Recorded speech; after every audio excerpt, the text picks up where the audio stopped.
हमारी सरकार की पुलिस को गोली चलानी पड़ी। मुझे अफसोस है लोगों की कुछ जाने कहीं।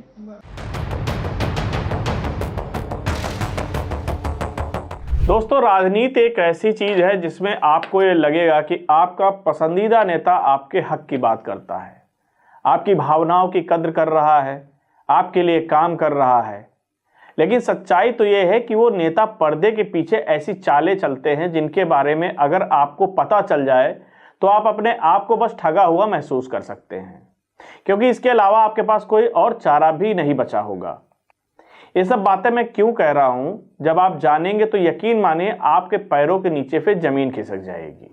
आइए इस वीडियो की शुरुआत करते हैं और चर्चा करते हैं उस खबर की जो अखिलेश यादव के एक बयान से चिंगारी की तरह निकली और पूरे देश में आग की तरह फैल गई। एक मिनट क्या बोले, फिर बोलना दोबारा। नहीं, आप बजट क्या बोलिए? नहीं, सभापति जी बोलिए। नहीं सभापति महोदय, जिन्होंने गोली चलाई वो आपका राम मंदिर बना रहे हैं। सभापति महोदय, जिन्होंने गोली चलवाई वो राम मंदिर बनवा रहे हैं। अगर कुछ पता ना हो तो जाकर के पूछ लेना, पता कर लेना। आधी अधूरी जानकारी के साथ मत आया करो यहाँ पर। अब आप बताइए सभापति। दोस्तों, लोकसभा में चर्चा के दौरान समाजवादी पार्टी के प्रमुख अखिलेश यादव ने कहा कि जिन्होंने गोलियां चलवाई वो आपका राम मंदिर बनवा रहे हैं। अब जैसे ये बयान सामने आया, देश में कई लोग कंफ्यूज हो गए कि आखिर अखिलेश यादव किसकी बात कर रहे हैं, क्योंकि अक्सर आपने सुना होगा कि कहा जाता है कि कारसेवकों पर गोली चलाने का आदेश तो मुलायम सिंह यादव ने दिया था। ये सच भी है, लेकिन अखिलेश यादव किस व्यक्ति की बात कर रहे हैं, आइए हम आज आपको इस वीडियो में बताते हैं। लेकिन दोस्तों, इस कहानी को समझने के लिए हमें थोड़ा पीछे जाना पड़ेगा। परिंदा भी पर नहीं मार पाएगा।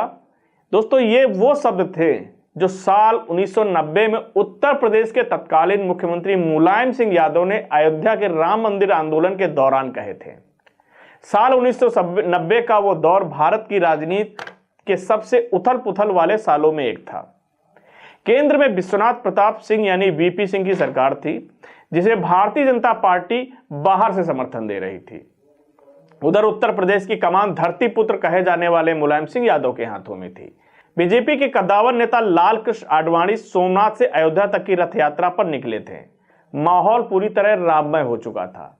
लेकिन तभी 23 अक्टूबर 1990 को बिहार के समस्तीपुर में लालू प्रसाद यादव ने आडवाणी को गिरफ्तार करवा लिया।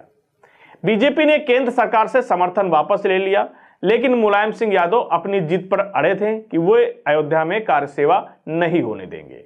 अयोध्या छावनी बनी हुई थी। मुलायम सिंह का साफ आदेश था, सुरक्षा ऐसी हो कि कोई परिंदा भी पर न मार सके।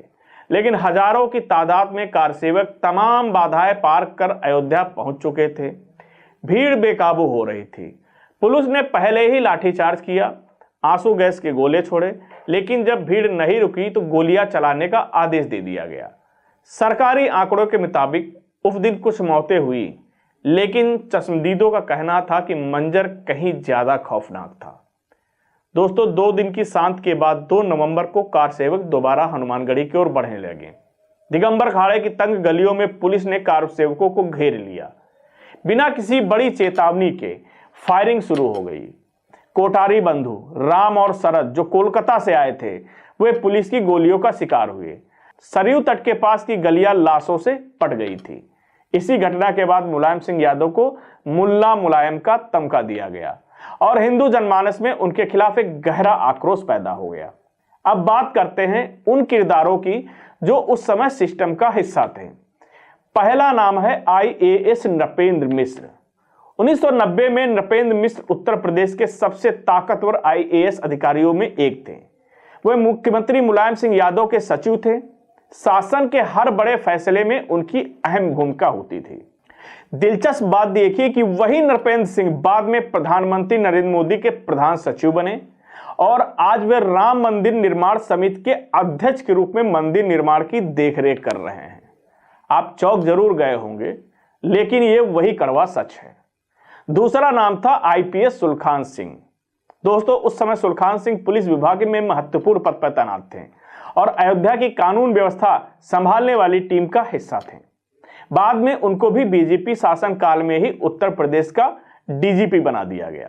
अब यहां एक बड़ा सवाल खड़ा होता है कि बीजेपी जिस कार सेवक हत्याकांड को मुद्दा बनाकर सत्ता की सीढ़ियां चढ़ी, उसने उन्हीं अधिकारियों पर भरोसा क्यों जताया जो मुलायम सिंह के उस दौर के तंत्र का हिस्सा थे?